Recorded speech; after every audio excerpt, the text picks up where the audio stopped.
സിന്ധു നദീജല കരാർ ഇന്ത്യ റദ്ദാക്കിയിരിക്കുന്നു. പാകിസ്ഥാൻ വറ്റിവരളുന്നു. എന്താണ് യാഥാർത്ഥ്യം? പാകിസ്ഥാനിലെ സാധാരണക്കാരായ ജനങ്ങൾ വെള്ളം കിട്ടാതെ വെള്ളം കുടിമുട്ടി മരിക്കുമോ? 1960 സെപ്റ്റംബർ 19 ലോകബാങ്കിന്റെ മധ്യസ്ഥതയിൽ ഇന്ത്യയും പാകിസ്ഥാനും തമ്മിൽ ഒപ്പുവെച്ച ജലപങ്കിടൽ കരാറാണ് സിന്ധു നദീജല ഉടമ്പടി.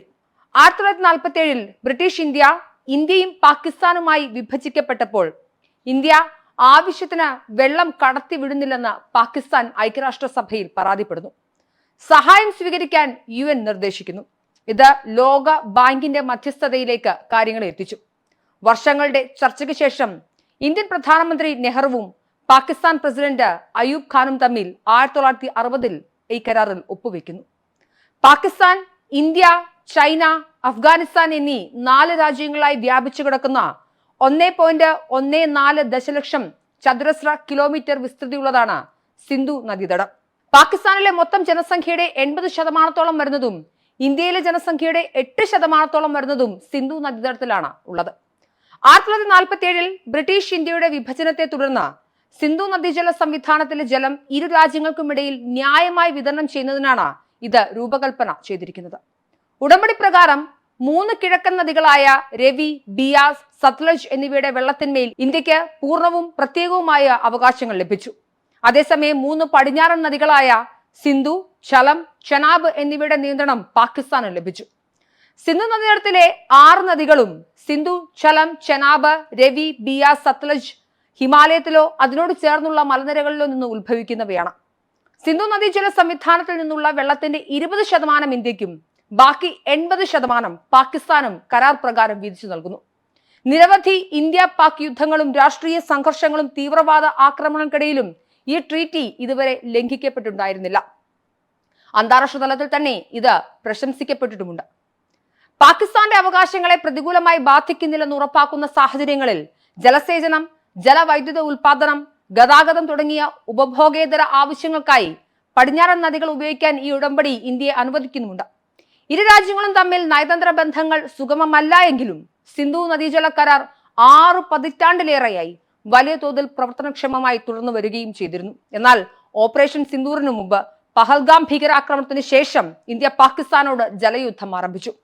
2025 ഏപ്രിൽ 22 ജമ്മു കാശ്മീരിലെ പഹൽഗാമിൽ നടന്ന ഭീകരാക്രമണത്തിൽ 26 സാധാരണക്കാർ കൊല്ലപ്പെട്ട സാഹചര്യത്തിൽ അതിർത്തി കടന്നുള്ള ഭീകരതയെ പിന്തുണയ്ക്കുന്ന പാകിസ്ഥാന് മറുപടിയായി ഇന്ത്യ കരാറിൽ നിന്നും പൂർണ്ണമായും പിന്മാറി.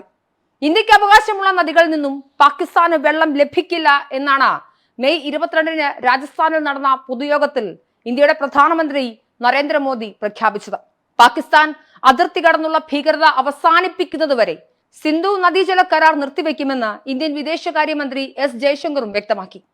പടിഞ്ഞാറൻ നദികളുടെ ഒഴുക്ക് നിയന്ത്രിക്കാനും തടയാനും സമഗ്രമായ ഒരു പദ്ധതി ഇന്ത്യ തയ്യാറാക്കുന്നുണ്ടെന്ന് കേന്ദ്ര ജല കമ്മീഷൻ ചെയർമാൻ ഖുശ്വീന്ദർ വോറയും പ്രസ്താവന നടത്തി.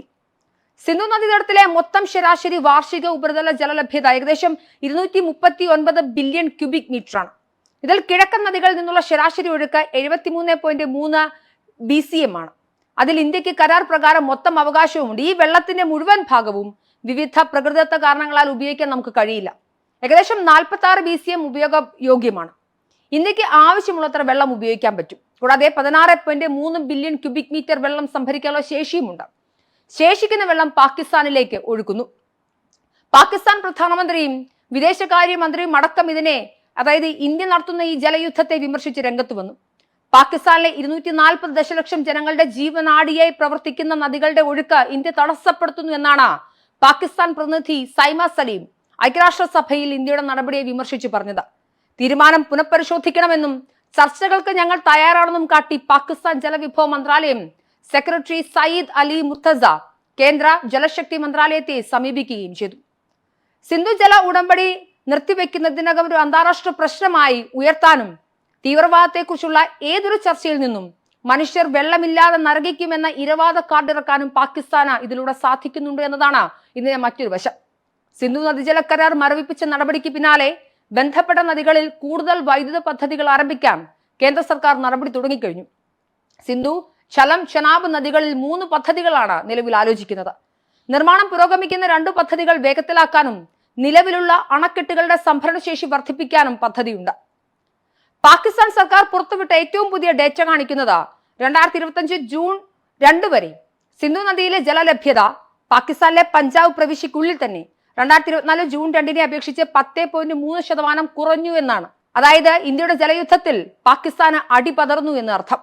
തെക്ക് പടിഞ്ഞാറൻ മൺസൂൺ ആരംഭിക്കാൻ ഇനിയും 4 ആഴ്ചകൾ ബാക്കി നിൽക്കുന്നതിനാൽ ഈ ആഴ്ചകളിൽ ഈ സ്ഥിതി കൂടുതൽ വഷളാകും. സിന്ധു നദീ ജല കരാറിന്റെ സസ്പെൻഷൻ പാകിസ്ഥാന്റെ നിലവിലുള്ള ജലപ്രതിസന്ധിയെ പ്രത്യേകിച്ച് പഞ്ചാബ് പ്രവിശ്യയിൽ കൂടുതൽ കാര്യങ്ങൾ വഷളാക്കുന്നുണ്ട്. ഇന്ത്യ നിയന്ത്രിക്കുന്ന ചെനാബ് നദിയിൽ നിന്നുള്ള ജലപ്രവാഹം കുറഞ്ഞതിനാൽ ഖാരിഫ് വിതയ്ക്കൽ അഥവാ ഈ ദക്ഷിണേഷ്യയിൽ മൺസൂൺ കാലത്ത് അതായത് ജൂൺ മുതൽ ഒക്ടോബർ വരെ തെക്ക് പടിഞ്ഞാറൻ മൺസൂൺ ആരംഭിക്കുമ്പോൾ വിതയ്ക്കുകയും സെപ്റ്റംബർ മുതൽ ഒക്ടോബർ വരെ വിളവെടുക്കുകയും ചെയ്യുന്ന സീസണൽ വിളകളെയാണ് ഖാരിഫ് വിളകൾ എന്ന് പറയുന്നത്. നെല്ല്, അരി, ചോളം, പരുത്തി, സോയാബീൻ, കരിമ്പ് എന്നിവ ഉൾപ്പെടുന്ന വിളകളുടെ വിതയ്ക്കൽ കൊയ്യൽ സീസൺ യഥാർത്ഥത്തിൽ ഭീഷണിയിലാണ്. ഈ കുറവ് തർബേല, മംഗ്ല തുടങ്ങിയ പ്രധാന അണക്കെട്ടുകളിലെ ജലനിരപ്പ് കുറയാനുമൊക്കെ ഇതിന് കാരണമാകുന്നുണ്ട്. ഇത് വിള ഉൽപാദനത്തെ അപകടത്തിലുമാക്കുന്നുണ്ട്. കാലതാമസം നേരിടുന്ന മൺസൂൺ മഴയും കടുത്ത ചൂടും കാരണം പാകിസ്ഥാൻ ഇതിനോടകം വെള്ള ലഭ്യത ഇല്ലാതെ ഉഴറുകയാണ്. യഥാർത്ഥത്തിൽ പാകിസ്ഥാനികളെ സംബന്ധിച്ചിടത്തോളം സിന്ധു നദി കരാർ എന്നത് ജീവനാഡിയാണ്. പാകിസ്ഥാനിലെ കൃഷിയുടെയും വിദേശ വിനിമയത്തിന്റെയും നട്ടലാണ് അരിയും കരിമ്പും ചോളവും ഒക്കെ. കയറ്റുമതി ഇനത്തിൽ പാകിസ്ഥാന് ലാഭം കിട്ടിയിരുന്നതും ഈ കൃഷി മുതലെ വരുമാനത്തിൽ നിന്നുമൊക്കെയായിരുന്നു.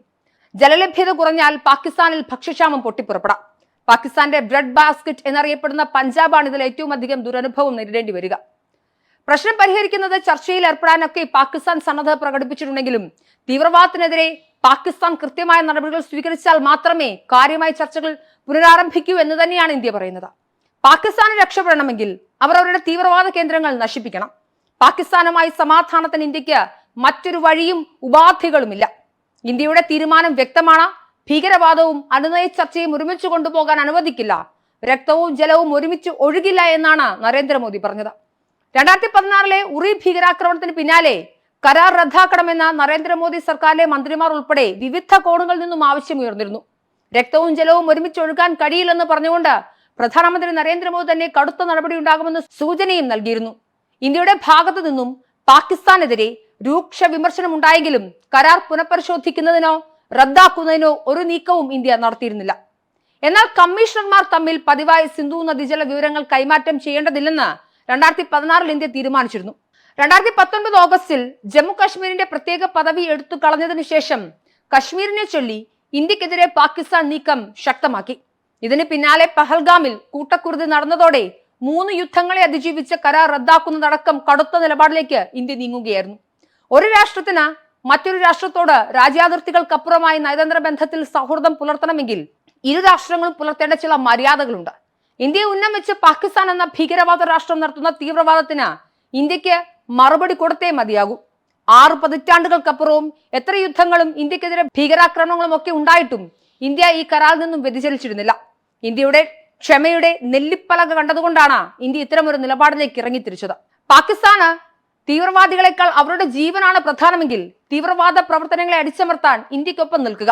ഒരേ സമയത്ത് തീവ്രവാദ പ്രവർത്തനം നടത്തുകയും ജനങ്ങളുടെ കണ്ണുനീർ കാണിച്ച് ഇരവാദ കാർഡ് ഇറക്കുകയും ചെയ്യരുത് എന്നാണ് പറയാനുള്ളത്. പ്രധാനമന്ത്രി നരേന്ദ്രമോദി പറഞ്ഞത് വീണ്ടും ആവർത്തിക്കുകയാണ്. രക്തവും ജലവും ഒരുമിച്ച് ഒഴുകില്ല. ഇന്ത്യയുടെ ജലയുദ്ധത്തിൽ പാകിസ്ഥാന് അടിപതറുന്നു. ജനങ്ങളുടെ കണ്ണുനീർ കാണിച്ച് നിങ്ങൾ എത്ര നാൾ ഇനി ആളുകളെ പറ്റിക്കും? തീവ്രവാദ പ്രവർത്തനങ്ങൾ എത്രയും വേഗം ഏറ്റവും അടിയന്തര അവസ്ഥയിൽ നിങ്ങൾ ഒതുക്കി തീർക്കുക. അങ്ങനെയെങ്കിൽ നിങ്ങൾക്ക് വെള്ളം ലഭിക്കും. ഇന്ത്യയുമായുള്ള നയതന്ത്ര ബന്ധവും സൗഹൃദവും നിങ്ങൾക്ക് പുലർത്താനും സാധിക്കും. പക്ഷേ പാകിസ്ഥാൻ അത് സാധിക്കില്ലല്ലോ. കാരണം പാകിസ്ഥാന്റെ അടിവേര് എത്തി നിൽക്കുന്നത് തീവ്രവാദത്തിലാണ്.